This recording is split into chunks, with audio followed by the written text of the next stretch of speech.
teknis, secara Em, Kalau saya menganggap yang ini jauh lebih telak menangnya daripada yang tempo hari. Tempo hari kan saya 1-3. oh iya. Menurut saya itu pun saya sebetulnya menang juga. Cuma yang ini 2-2 ya jauh lebih telak menangnya. Dan menurut saya tidak ada pertanyaan dia yang saya tidak bisa jawab. Kalau tadi dia mengatakan bahwa saya ingkar janji, saya tidak melihat dia jelaskan panjang lebar itu menjawab pertanyaan saya sama sekali. Saya pikir tidak seimbang dan tidak adil. Tadi malam saya melihat debat tersebut. Saya berpikir ada perubahan. Ternyata tidak ada sama sekali perubahan, sahabat. Nah, saya lihat debat Pak Esra dan Pak Budi ini, ya gitu-gitu aja, sahabat. Ya memang kita harus bersyukur juga Tuhan memakai Pak Esra dan Pak Budi ya. Assalamualaikum warahmatullahi wabarakatuh. Berjumpa lagi dengan Janir HMC ya, channel yang mengedukasi dan menghibur. Kita kali ini tetap akan membahas seputar debat yang baru saja terjadi antara Pendeta Budi Asali dengan Esra Soru menghadapi Kodonditan dengan Umar, dan di sesi kedua digantikan dengan Ibu Atika ya. Kita ketahui bersama, debat tersebut berlangsung dengan luar biasa dan banyak kejadian-kejadian unik terjadi. Tetapi saya nggak akan bahas, ya, saya nggak akan bahas jalannya debat itu di konten kali ini. Tetapi yang ingin saya garis bawahi di konten kali ini adalah bagaimana klaim demi klaim itu disampaikan oleh pihak-pihak Polycardos. Jadi dari pihak Polycardos itu mengklaim bahwa yang menang itu Kristen, yang menang itu Budi Asali dan Esra Soru. Begitu juga dengan pendeta Budi Asali yang tanpa rasa malu ya, mengklaim bahwa dia berhasil memenangkan debat tersebut. Nah, ini kan cuma klaim ya. Tetapi ternyata teman-teman, ternyata dari pihak Polycardos itu juga ada yang ngomong bahwa ini nggak adil. Ini nggak adil debat tersebut. Dan dia mengakui bahwa Esra Soru dan Budi Asali itu nggak bisa ngapa-ngapain. Nggak bisa ngapa-ngapain, hanya menjadi terdakwa yang diinterview, yang ditanyain, diinterogasi oleh Kodondi dan pihak Muslim lainnya. Jadi dia beranggapan bahwa ini nggak adil debatnya, dia bilang. Ini bukan debat, ini interogasi gitu kan. Budi Asali, Esra Soru diinterogasi. Loh, kok satu Kristen ini beda gitu kan? Bukankah yang lain pada mengatakan, wah hebat Budi Asali, Esra Soru hebat, menang ya, menang gitu kan? Nah, itu biasalah. Dari pihak sebelah akan bilang pihaknya yang menang. Dari Muslim semua juga bilang pihaknya yang menang kan begitu. Saling klaim. Saling klaim. Cuman yang kali ini ada unik. Yang kali ini cukup unik teman-teman. Karena dari pihak mereka sendiri itu mengakui bahwa Budi Asali dan Esra Soru itu kalah. Ya kalah debat, tetapi ya kita tahu bahwa ini karena ketidakadilan lah. Ya ini temanya yang nggak adil dan sebagainya gitu ya. Jadi dia mengeluhkan ketidakadilan. Nah biasalah kalau sudah kalah selalu ujung-ujungnya menyalahkan panitia, menyalahkan wasit ya, semua disalahkan. Kalau kami orang Chinese Medan tuh bilang ini, behau yu cuy teko yang disalahkan. Jadi gini, nggak bisa berenang, yang disalahkan tuh baju renang ya, yang disalahkan baju renang ya gitu. Dia nggak bisa berenang tapi nyalainnya yang nggak masuk akal. Itulah yang kita lihat dari gambaran teman-teman kita di sebelah ini teman-teman. Tapi sebelumnya kita coba dengarkan dulu ya. Kita coba dengarkan dulu dari Pendeta Budi Asali yang mengklaim bahwa dirinya berhasil menang. Nah, ini yang seru ya. Dia ngeklaim, nanti kita lihat bagaimana tanggapan dari Jamal Dodi, seorang misionaris Kristen, yang saya rasa teman-teman juga udah tahu ya. Nanti jangan pula dibilang, wah itu bukan Kristen, itu Kristen palsu, sama seperti HTD kan gitu. Kalau kalian tanya sama HTD akan bilang, Budi Asali, Esra Soru, babak belur. Terus orang-orang sebelah akan bilang, wah itu nggak adil, dia memang condong membela Islam. Kalau Jamal Dodi, ini Polycardos, teman-teman. Jamal Dodi ini salah satu yang sering sekali memfitnah Islam. Sering sekali menjelek-jelekkan Islam. Memframing Islam. Jadi kalau kelas Polycardos, dia imbang sama Effendi Usman. Dulu mereka dua sering melakukan pelayanan bareng. Jadi ini Polycardos. Jadi kalau Polycardos mengatakan bahwa Esra Soru dan Budi Asali kalah, ya artinya memang seperti itu teman-teman, jangan dikomplain ya. Oke, kita dengarkan dulu. Kita ini aja pendapatnya bagaimana keberlangsungan tadi debatnya secara teknis, secara kalau saya menganggap yang ini jauh lebih telak menangnya daripada yang tempo hari. Tempo hari kan saya 1 lawan 3. oh Menurut saya itu pun saya sebetulnya menang juga. Cuma yang ini 2 lawan 2 ya jauh lebih telak menangnya. Dan menurut saya tidak ada pertanyaan dia yang saya tidak bisa jawab. Kalau tadi dia mengatakan bahwa saya ingkar janji, saya tidak melihat dia jelaskan panjang lebar itu menjawab pertanyaan saya sama sekali. Kalau tadi yang dijelaskan slide harus sampai berapa puluh slide? Iya, saya yang banyak sekali itu saya tidak ngerti apa juntrungannya. Sama sekali tidak menjawab pertanyaan saya menurut saya. Jadi saya bukan ingkar janji, saya tak yakin memang dari pertama ya saya tahu tidak mungkin bisa menjawab pertanyaan itu. Karena Ruth itu jauh sebelumnya Nabi Mikha. Bagaimana mungkin bisa jadi penggenapan nubuat dari Nabi Mikha? Tidak ada nubuat yang menunjuk ke belakang, nubuat selalu menunjuk ke depan. Tapi kalau dia mengatakan tidak ada nubuat tentang Yesus dalam perjanjian lama, 1000% saya tidak setuju ya. Dan nubuat dalam Alkitab tentang dalam PL tentang Yesus itu luar biasa banyaknya. Tapi secara teknis ini sudah lumayan bagus ya? Oh ya. Ya sudah ada kemajuan daripada di Jogja kemarin ya? Ya. Baik. Ada, ya memang dengan adanya gini, cuma ini terlalu gede memang. Iya, iya, ini karena dulu kan mesti silakan saya lupa terus kan ngomong jadi. Tapi jadi, kalau ini membantu alat ini ya? Iya, membantu. Cuma ini kegedean namanya masih prototipe, Pak. Iya. Masih prototipe, mudah-mudahan nanti dibuat simpel lagi. Okay. Mungkin Pak Budi Asal mau istirahat, lelah dan sebagainya. Saya nunggu Pak Isa jemput saya. Oh, Pak Isa. Dia yang antar saya pulang. Oh, baik. Terima kasih Pak Pendeta. Terima kasih Pak Budi Asal ya. Oke, Pak. Saya salam. Terima kasih Pak Budi. Ya. Terima kasih. Ya, teman-teman sudah dengar ya. Jadi itulah klaim dari Pendeta Budi Asali yang mengaku atau mengklaim bahwa debat kali ini dia lebih telak lagi menangnya. Lebih telak dibandingkan debat sebelumnya. Itu kan klaim. Ya, klaim. Semua orang juga bisa klaim. Tapi faktanya, kita lihatlah hasilnya, kan begitu. Karena debat kali ini kan nggak ada wasit. Nggak ada juga yang menentukan siapa menang, siapa kalah. Ujung-ujungnya kan penentuan kita lihat di lapangan.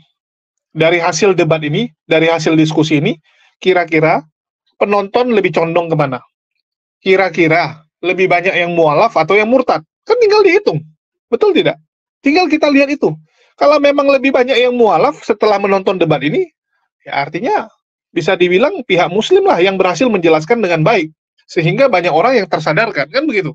Kalau banyak yang murtad, artinya ya Esra Soru Budi Asali berhasil meyakinkan para penonton yang muslim untuk percaya dengan agamanya, dengan ajarannya. Udah seperti itu ya, sesimpel itu. Ya, sesimpel itu. Padahal kemungkinan untuk sebelah itu lebih besar. Kenapa? Kalau kita lihat jalannya debat, itu penonton lebih banyak yang muslim. Bisa dibilang 70%, 80% penonton itu muslim. Bahkan bisa jadi 90 ya, karena memang jumlah muslim kan 87%. Dan yang nonton debat, ya tentu saja 87% muslim juga. Kan begitu. Kemungkinan mereka untuk pengaruhi orang lebih banyak. Jadi kamu mempengaruhi ya 870 orang, sedangkan Kodondi cuma mempengaruhi 10 orang. Kemungkinan dapat lebih banyak ikan siapa? Harusnya mereka, tapi terbukti gagal gitu kan. Betul tidak? Ini ibaratnya mancing. Mereka ini mancing di kolam yang penuh ikan. Banyak orang muslim ya yang mendengarkan ya, yang melihat umpan mereka. Tapi kok nggak ada yang terpancing. Sedangkan pihak muslim itu cuma mancing di kolam yang isinya 10 ikan. Cuman 10 ikannya. Tapi kok ada satu yang nyangkol. Ya, ada yang nyangkol gitu. Ada yang terpancing gitu. Ada yang berhasil mendapatkan pelajarannya. Nah, seperti itu teman-teman. Tapi ya udahlah. Kalau ngeklaim kan biasa itu. Ngeklaim biasa, tapi kita dengarkan dulu. Ini Jamal Dodi ya. Salah satu polikardus yang kejang-kejang dengan jalannya debat tersebut. Kejang-kejang dia teman-teman. Oke, kita dengarkan dulu. Shalom sahabat yang dikasihi Tuhan Yesus, puji Tuhan kita bertemu kembali dalam kasih-Nya. Ya, kali ini saya ingin menanggapi sebuah debat ya, debat Kristen Islam yang dilakukan oleh pedebat Muslim dan hambanya Bapak Pendeta Esra Soru dan Bapak Pendeta Budi Asali. Ya, beberapa jam yang lalu mereka melakukan debat dan saya ingin mereaksi ya debat ini, sahabat. Ya, saya sebagai seorang yang pernah berdebat di masa-masa Facebook, ya orang-orang lama pasti banyak yang tahu tentang saya, sahabat ya. Ya, meskipun saya pakai akun palsu pada masa itu, ya, tetapi saya pernah berkecimpung di kancah debat Indonesia di media sosial Facebook. Nah, tetapi akhirnya saya putuskan untuk pensiun ya, dan saya jadi pengamat debat sajalah, karena memang saya pikir tidak seimbang dan tidak adil. Tadi malam saya melihat debat tersebut, saya berpikir ada perubahan. Ternyata tidak ada sama sekali perubahan, sahabat. Jawaban-jawaban dari Bapak Pendeta Esra Soru dan Bapak Pendeta Budi Asali ya cerdas, karena mereka memang ahli di bidang teologi, sejarah kekristenan, dan sejarah Alkitab ya. Jelas mereka ya menganggap pertanyaan-pertanyaan dari pedebat-pedebat muslim ya seperti pertanyaan-pertanyaan anak sekolah minggu lah, sahabat. Dijawab dengan sangat mudah sekali ya. Tetapi ada hal yang saya kritik, saudaraku yang terkasih. Pertama, kritikan saya yang pertama, debat di Indonesia ini, khususnya debat agama, sangat-sangat tidak seimbang. Kenapa saya katakan sangat tidak seimbang? Pertama, kita lihat pedebat muslim bebas bertanya tentang Alkitab, tentang ajaran kekristenan. Pedebat Kristen menjawab pertanyaan-pertanyaan dari muslim mengenai kekristenan. Tetapi pedebat Kristen tidak diberikan sebuah kesempatan untuk bertanya tentang kitab orang muslim, tentang ajaran-ajaran orang muslim. Seharusnya seimbang dong. Seharusnya dua arah, jangan searah gitu loh. Jangan hanya tanya. Habis itu setelah ditanya, orang Kristen diberikan atau jawaban, setelah itu orang muslim menjawab, oh bukan begitu. Kan jadi aneh, sahabat. Kok orang muslim yang jadinya membantah gitu, sahabat ya. Nah, ini menurut saya sangat-sangat tidak seimbang sekali perdebatan ini.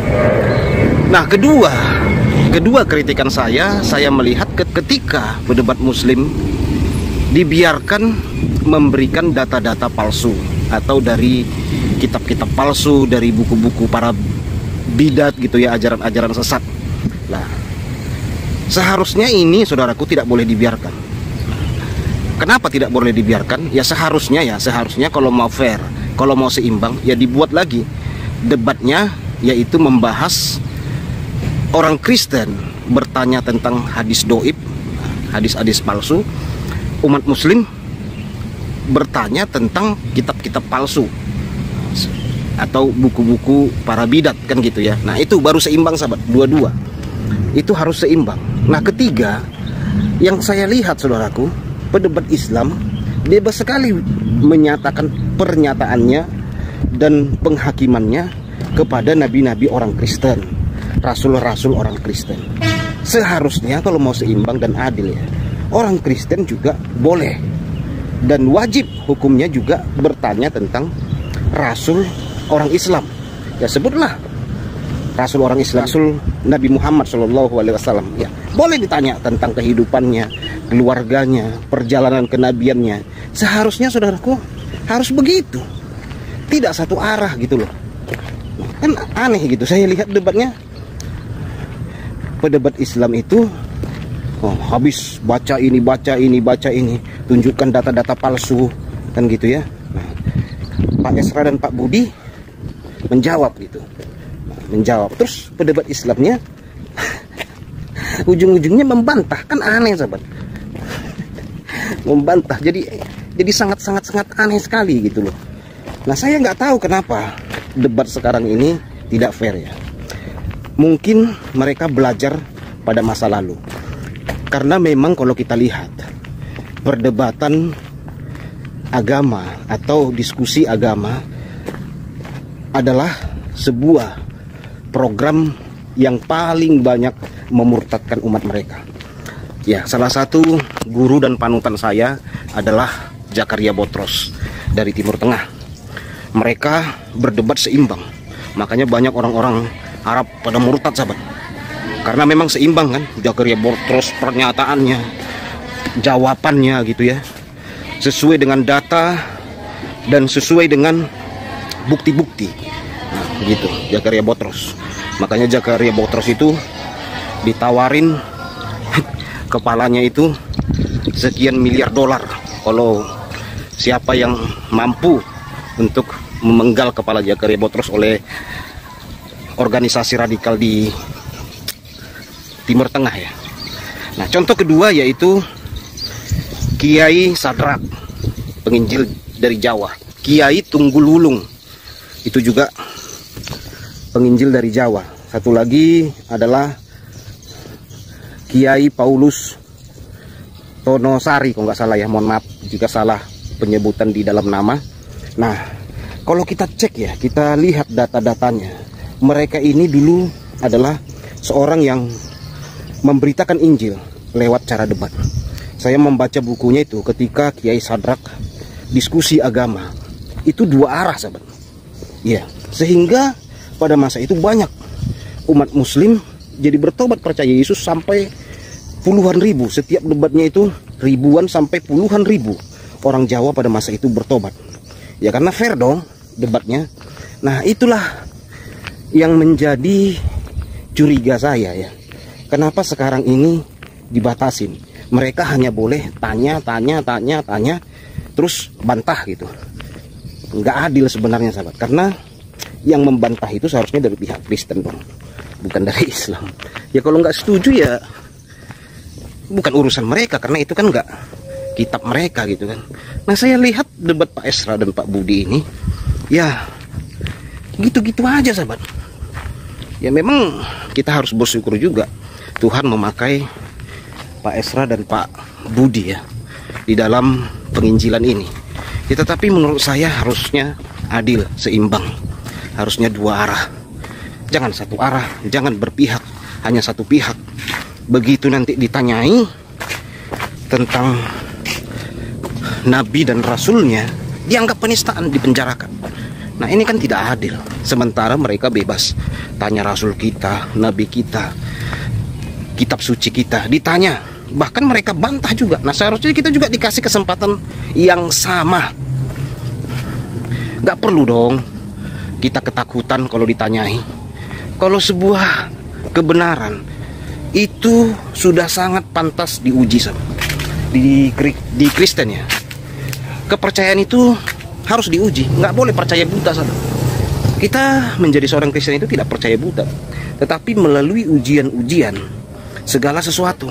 Jadi namanya kebenaran ya sudah pasti butuh pengujian, butuh data yang konkret agar kita menjadi percaya. Nah, bukan ketika diuji dianggap menista. Seharusnya umat Muslim tak perlu takut. Kalau memang benar Nabi Muhammad itu adalah Nabi terakhir, Nabi yang benar-benar utusan Allah, dan dialah Nabi yang terbesar gitu ya. Ya, tak perlu takut lah untuk ditanyai, tak perlu takut untuk diuji. Kebenaran pasti akan muncul. Kebenaran itu tidak bisa ditutup-tutupi. Kebenaran itu tidak bisa dibungkus-bungkus gitu, tidak bisa. Kebenaran itu pasti muncul. Gitu loh. Kenapa mereka takut ditanyai? Kayak debat itu, saudaraku. Itu namanya debat satu arah itu. Kalau dinilai dari keadilan, keseimbangan, itu sama sekali tidak adil ya. Karena cuma tanya. Lihat saudara, yang membuat saya bangga menjadi Kristen ini adalah ketika saya melihat hanya orang Kristen lah satu-satunya yang sering membuat konten. Tanyai apa saja tentang Rasul kami, tanyai apa saja tentang Nabi kami, tanyai apa saja tentang Alkitab kami. Lihat itu di snack video, di TikTok, di YouTube. Hanya orang Kristen yang berani membuat judul diskusinya Alkitab ditanya, Alkitab menjawab. kan gitu ya. Saya percaya mereka tidak akan berani membuat judul yang sama seperti kita. Tak akan berani, sahabat. Mereka memberikan judul diskusi, tanyai apa saja tentang Rasul kami, tanyai apa saja tentang kitab kami. Tak akan berani, sahabat. Kalau berani mereka, wah, masuk kita. Tetapi syaratnya harus begini: yang bertanya jangan dianggap menista, karena kita tentu saja bawa data, kita bawa ayat dari kitab mereka. Kita bawa, saudaraku. Jadi tidak hanya bertanya saja, kita bawa ayatnya, kita bawa datanya. Kan gitu ya. Tentu harus mendapatkan perlindungan secara hukum bagi yang bertanya, bagi yang Kristen. Jangan nanti setelah dibikin diskusi, tanyanya apa saja tentang Rasul kami, tentang Quran kami, begitu bertanya dipenjara, dituduh penistaan. Jangan gitu ya. Yang bertanya dilindungi secara hukum. Kan harusnya begitu ya, seharusnya begitu. Dan saya percaya ya, mereka tidak akan berani bikin diskusi begitu. Itulah sebabnya saya sangat bangga menjadi Kristen ini.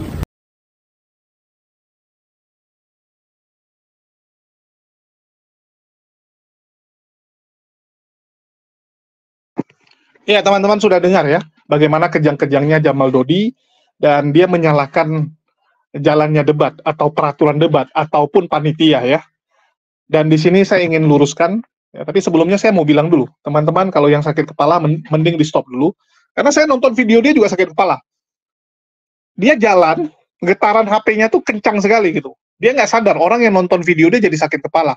Jadi mending dia matikan aja videonya, dengar suara dia aja. Daripada dia putarkan video, kita sakit kepala nontonnya. Saya sudah berusaha kecilin gambarnya supaya kalian jangan sakit kepala sekali. Karena saya waktu nonton, pening saya ya. Ini kadang-kadang orang-orang seperti ini, buat konten nggak mikiri penonton, sesuka hati dia aja. Tapi ya, namanya juga Polikarpus. Oke, kita langsung fokusin dan juga menjawab tuduhan-tuduhan dari si Jamal Dodi ini. Yang pertama, kita respect atas pengakuan dia, bahwa ya pihak sebelah itu babak belur. Sehingga ya kamu cuma bisa komplain. Kamu cuma bisa menyalahkan peraturan, menyalahkan sebagainya gitu. Dia bilang Esra Soru dan Budi Asali ya debatnya gitu-gitu aja. Ya memang gitu-gitu aja kemampuan mereka, nggak ada peningkatan. Nggak ada ilmunya begitu kan. Terus yang dia salahkan apa? Ini debatnya satu arah, dia bilang. Pihak Kristen diinterogasi. Kalau kalian nanya kepada saya dengan jujur mengatakan, debat kemarin itu bukan debat Islam Kristen. Bukan debat antara Islam Kristen. Saya harus katakan itu. Dengan jujur saya katakan, itu kemarin debat untuk membuktikan Yahudi percaya Yesus atau tidak. Betul tidak? Kodondi dan Umar itu debat mewakili Yahudi jadinya. Saya sampai bingung, ini debat apaan gitu.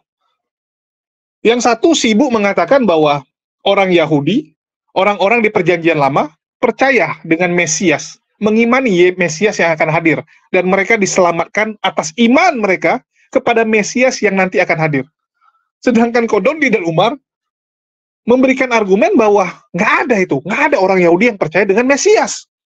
Ya, Mesias Yesus maksudnya. Tidak ada yang percaya dengan Yesus. Mereka percaya bahwa Mesias akan hadir. Tapi bukan Yesus. Bukan Yesus. Dan nubuatan tentang Mesias itu baru. Sedangkan zaman Abraham, ya, zaman Nuh belum ada. Kan begitu. Itu kan sejak zaman Nabi Yesaya. Nabi Yesaya baru mulai ada nubuatan tentang yang namanya Mesias. Sebelumnya ada nggak? Ya belum ada. Bahkan Musa sendiri itu nggak pernah mengimani Mesias ya, yang akan datang. Nggak ada. Nggak pernah dikatakan bahwa Musa menunggu Mesias. Enggak. Ngapain dia nunggu? Dia aja bisa komunikasi langsung dengan Allah. Betul tidak? Musa itu luar biasa, teman-teman. Bisa komunikasi langsung dengan Allah. Nggak semua nabi bisa seperti itu. Dengan istilah hubungannya itu benar-benar sangat dekat. Nggak semua. Hanya nabi-nabi tertentu. Nabi Muhammad SAW, Abraham, ya, terus Daud. Nah, itu yang hubungannya luar biasa sekali dengan Allah. Jadi kalau dibilang ngapain dia percaya dengan orang atau Tuhan yang jadi manusia, sedangkan dia aja bisa komunikasi langsung dengan Allah. Ini tinggal tanyakan. Sesimpel itu, Musa langsung bisa bypass. Ya, nggak perlu gitu. Dan Musa sendiri nggak pernah mengimani bahwa Tuhan akan menjelma jadi manusia. Silakan buktikan, nggak ada. Kalau kalian ambil dari perjanjian baru, itu kan klaim. Itu klaim dari kalian. Tapi faktanya di perjanjian lama nggak ada sama sekali. Perjanjian baru itu kitab kalian buat. Ya, kitab kalian buat. Terus dibilang orang Islam ya, ini nggak adil gitu. Pendebat Muslim dengan bebas bertanya tentang kekristenan. Ya, bebas bertanya. Tetapi pendebat Kristen tidak diberi kesempatan untuk bertanya tentang Islam. Kan gitu. Dia komplainnya itu. Dia bilang ini satu arah. Karena orang Kristennya yang diinterogasi, sedangkan mereka nggak boleh nanya tentang Islam. Halo, ini yang salah. Saya udah bilang, ini debat antara yang satu mempertahankan bahwa Yesus dinubuatkan dan dipercaya oleh orang-orang Yahudi, yang satu lagi mengatakan bahwa Yahudi tidak percaya dengan Yesus. Ini bukan Islam Kristen. Bukan Islam Kristen. Dan dari awal, temanya udah ditentukan. Budi Asali dan Esra Soru yang menentukan tema ini. Dan mereka sendiri yang tidak mau bertanya tentang Islam. Sudah ditawarkan, Pak, kita diskusi dua arah. Tema yang bisa dipakai untuk dua arah. Contoh, nabi palsu. Ya, terus, misalnya, dari mana kitab suci ini? Kan bisa dua arah. Ya. Penyalinan kitab suci ini asalnya dari mana? Manuskripnya dari mana? Bisa dua arah kan, tinggal kalian tanya tentang Quran, yang di sini tanya tentang Bible.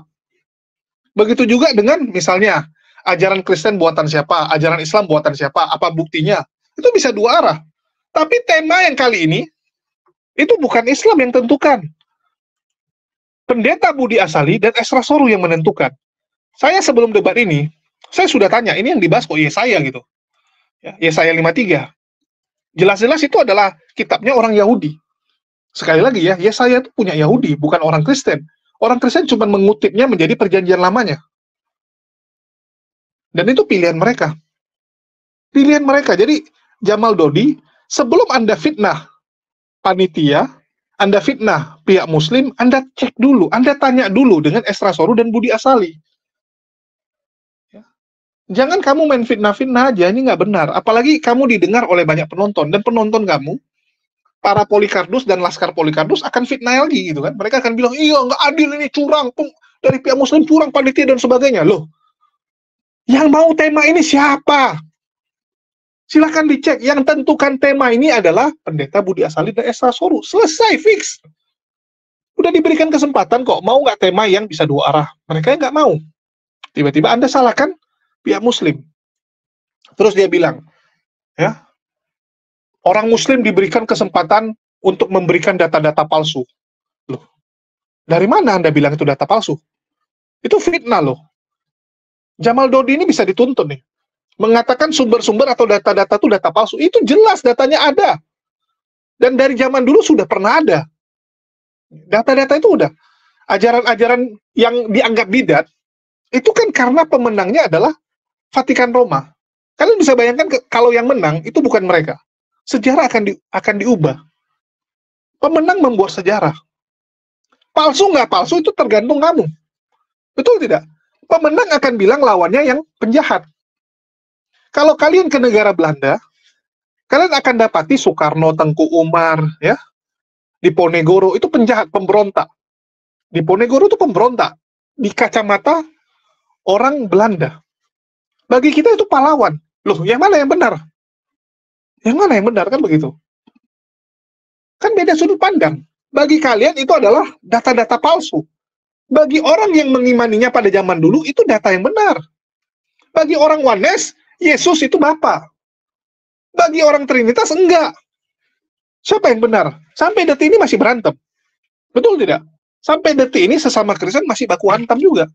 Jadi jangan bicara, wah itu data palsu dan sebagainya. Barometer Anda apa mengatakan itu palsu?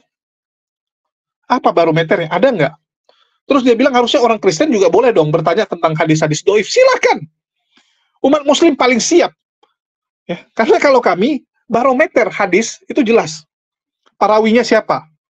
Reputasi orangnya bagaimana? Sanadnya bagaimana? Tinggal dicek. Ya, sanadnya ke siapa? Orangnya seperti apa? Pernah nggak berbohong? Terus hafalannya bagus nggak? Dan kalau nggak jelas orangnya, udah gugur. Barometer untuk menentukan hadis itu doif, jelas. Ya. Doif atau murdu. Jelas. Kalau kalian apa gitu? Apa? Sampai sekarangnya masih bingung kan?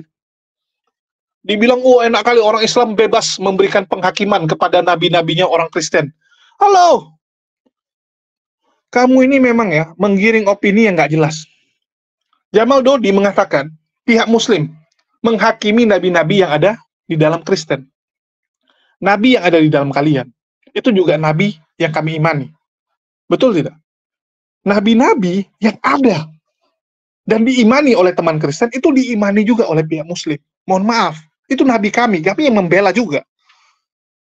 Kalau kita tarik lagi, itu nabinya orang Yahudi.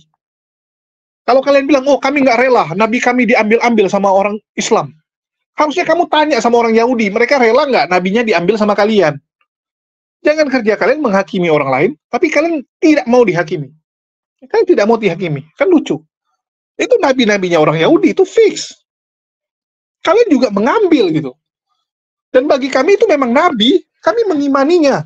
Dan kami tidak pernah menjelekkan nabi-nabi. Contoh, dikatakan nabinya tidur dengan anak-anaknya. Hui, ngeri ya. Nabinya mabuk-mabukan. Bayangkan, nabinya tukang mabuk-mabukan, teman-teman. Nabi Lut digambarkan mabuk, terus ditiduri oleh anak perempuannya. Lakukan hubungan incest. Bayangkan. Banyak sekali nabi-nabi yang digambarkan tukang mabuk. Digambarkan tukang mabuk di sebelah. Islam gambarkan seperti itu nggak? Enggak. Ya. Kenapa nggak seperti itu? Ya kita tahu bahwa nabi-nabi ini adalah orang spesial, nabi yang dipilih. Terus dibilang, loh, kalau kami kan jujur menceritakan semua. Dan kenapa jadi kitab suci? Itu kitab suci atau kitab biografi orang sih? Coba saya tanya, itu kitab suci atau kitab biografi sih? Buku biografi orang. Kitab suci itu harusnya apa yang firman Tuhan, itu yang ada. Ya, firman Tuhan gitu. Kalau sebelah, ya mohon maaf. Kalau yang jujur memang bilang, loh ini memang bukan firman Tuhan kok. Ini cerita-cerita zaman dulu, sejarah, ya sastra-sastra, biografi orang-orang, semua dimasukin. Bukan firman Tuhan. Kalau yang jujur akan bilang seperti itu. Terus dia bilang ya bahwa ini pihak Muslim yang nggak mau lagi berdebat dengan dua arah karena belajar dari pengalaman masa lalu. Ya, dia bilang gitu kan, belajar dari pengalaman masa lalu karena setiap debat itu bakal banyak yang murtad. Artinya banyak yang dari Islam keluar. Halo, nggak malu? Nggak malu ini satu orang nih. Masa dia bilang seperti itu? Pihak Muslim takut debat. Perasaan dari kemarin yang nantang debat, yang nyari-nyari pendebat Kristen itu kami loh. Ini buat Jamal Dodi ya, sekaligus saya umumkan nih, Bang Zuma, beberapa hari lagi sudah di Jakarta, dan akan cukup lama di Jakarta, kami lagi sibuk, kelabakan, mencari pendeta yang berani untuk berdebat secara langsung dengan Bang Zuma. Baik di Jakarta maupun Bandung, pilihlah, mau di Jakarta boleh, di kota Bandung boleh. Ada nggak pendetanya?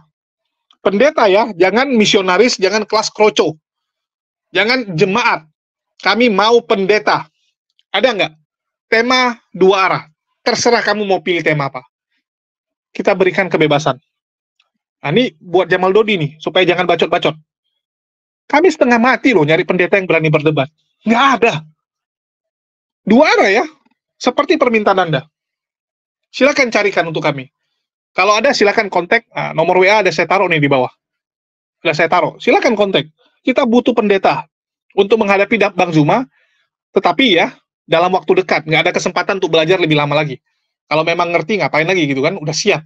Kalau memang paham, pintar, hari ini diuji kan juga sanggup. Detik ini diuji juga udah sanggup ya. Bang Zuma nggak perlu itu. Harus menghafal dan sebagainya. Saat ini juga disuruh tempur. Nah, jadi memang beberapa hari lagi. Jadi kalau bisa dalam waktu yang secepatnya kita adakan diskusi tersebut. Oke? Jangan bacot kamu. Jangan kamu bilang, wah takut debat dua arah karena banyak yang murtad. Terbalik kamu. Terbalik. Buktinya apa? Dari diskusi kemarin, dari debat kemarin, yang ada mualaf. Betul tidak? Yang ada orang memutuskan untuk jadi mualaf. Itu fakta. Nggak bisa kamu bantah. Kak Liana Rusli memutuskan mualaf. Memutuskan mualaf. Di saat itu juga. Dan itu benar-benar Esra Soru dan Pendeta Budi Asali itu sampai kebingungan gitu. Mereka sudah berusaha, tapi kok tetap orang mualaf. Bukan memilih Kristen, tapi memilih jadi Islam. Mereka itu sampai bencak-bencak sebenarnya, bencak-bencak nggak terima. Dan banyak Polycardus itu buat konten berjilid-jilid dengan bilang, wah itu skenario lah, disetting lah, dan sebagainya. Karena mereka nggak bisa terima. Mereka nggak bisa terima ada yang mualaf setelah debat. Itu paling kesel mereka tuh. Karena mereka mau klaim apapun, tapi hasil endingnya mereka yang kebobolan, ya mereka mau ngomong apa? Ini ibaratnya ya, mereka ini main bola bagus, mereka bilang. Wah, permainan kami paling bagus, passing kami paling banyak. Ya, pemain kami bisa lewati pemain musuh banyak. Tapi hasil pertandingannya, kamu kalah. Kamu kalah, kamu mau bacot apa? Nggak bisa, teman-teman. Apa yang mau kamu bacotkan? Intinya kamu kalah. Mau kamu bilang kamu jago salto lah, mau kamu guling-guling seberapa banyak lah. Wah, Pak Esra Sorun lebih pintar guling-guling dibandingkan Umar. Kamu mau ngomong apapun nggak ada gunanya. Hasilnya adalah ada yang mualaf. Udah fix. Ada yang murtad? Nggak ada. Kan kamu cuma klaim. Itu kan imajinasi kamu. Itu kan impian kamu. Akan banyak orang yang murtad setelah debat. Nggak ada, teman-teman. Sepanjang sejarah debat Indonesia, kalian bisa cek. Yang ada orang mualaf setelah debat. Tapi kalau bicara halusinasi, ya, ketemu dengan roh halus, ketemu dengan roh-roh yang aneh, ya, roh-roh yang kaki kotor lah, tak apa-apa lah gitu kan, ataupun tentang di bawah perut, banyak yang murtad, mohon maaf, banyak yang murtad gara-gara itu. Kalau itu kita akui, karena kita kalah. Di Islam, ya nggak ada yang gitu-gituan, teman-teman. Nggak pernah ya kalian dengar gitu. Kenapa kamu mualaf? Wah, karena saya melihat sosok goib. Nggak ada, teman-teman. Saya melihat sosok goib, jadi saya mualaf. Nggak ada. Mualaf itu karena apa? Belajar. Ya, belajar merasakan bahwa, oh ini yang benar gitu.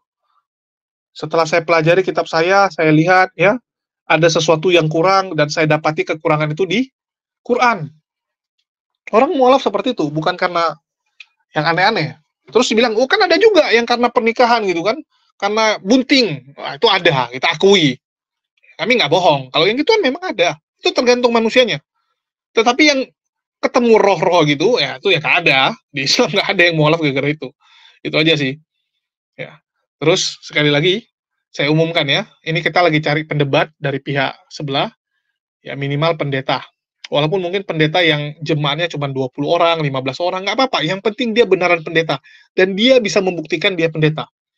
Kenapa seperti itu? Supaya jangan jadi fitnah. Kalau Esra Sorun, oke lah, orang udah kenal. Nggak mungkin ada yang ngarang, wah itu karangan Dondi itu pendeta palsu, Dondi sengaja. Ya, sengaja panggil dia, sengaja buat video konten sama dia, pura-pura Islam babak belur, Kristen babak belur dihajar Islam, padahal nggak ada itu. Loh, Esra Sorun sudah terkenal, agak mending. Nah, kita nggak mau nanti ada pendeta yang babak belur, kalian bilang kita yang ngarang-ngarang, pendeta odong-odong dan sebagainya. Ini yang kita nggak mau. Ya, kita benar-benar cegah itu terjadi. Jadi dia harus bisa membuktikan dia pendeta. Sekali lagi, kalau memang ada, kalaupun dia dari luar kota, tempat semua disediakan, ongkos pesawat dari kotanya ke Jakarta, ataupun ke Bandung, kita yang tanggung. Bahkan dikasih uang saku. Tenang. Kalau Pak Bom bukan pendeta ya, pendetanya Pak Bom nih. Kalau pendetanya Pak Bom mau, ya, dari Papua sana bawa ke sini, nggak apa-apa, dibayarin. Kalau mau, dalam waktu secepatnya. Nah, ini kita tantang nih Jamal Dodi. Dan Anda boleh tentukan tema dua arah ya. Dua arah seperti permohonan Anda, seperti keinginan Anda. Apa kurangnya lagi nih? Ya, pihak Muslim dengan berani dan juga memberikan kesempatan sebesar-besarnya untuk orang sebelah. Ya, silakan. Oke, mungkin itu aja yang bisa saya sampaikan. Dan sekali lagi ya, ini lucu juga karena Budi Asali klaim menang, Esra Sorun klaim menang, rupanya dari pihak sebelah juga mengakui bahwa mereka tuh babak belur, tetapi mereka salahkan wasitnya, mereka salahkan panitianya. Ya, asli lawak ini mereka ini. Oke, mungkin itu aja yang bisa saya sampaikan. Makasih buat teman-teman semua yang udah nyimak dan mendukung channel ini. Makasih buat semuanya. Dan sedikit tambahan, ya bagi teman-teman juga mohon bantu share-nya, ya supaya channel ini makin besar. Dan kita juga bentar lagi akan membuat podcast ya. Saya ada buat channel podcast, ada buat studio lebih tepatnya, studio untuk podcast. Bagi teman-teman yang tergerak untuk mendukung, dapat disalurkan melalui nomor rekening yang ada di bawah. Dan kita akan podcast dengan Kodondi, Bang Zuma, Ustadz Kainama, serta Kohani ya untuk tahap awal. Karena ini 4 toko ya, dua yang paling luar biasa. Itu aja dari saya. Makasih buat semuanya. Di akhir kata saya ucapkan wassalamualaikum warahmatullahi wabarakatuh. Sampai jumpa di lain kesempatan.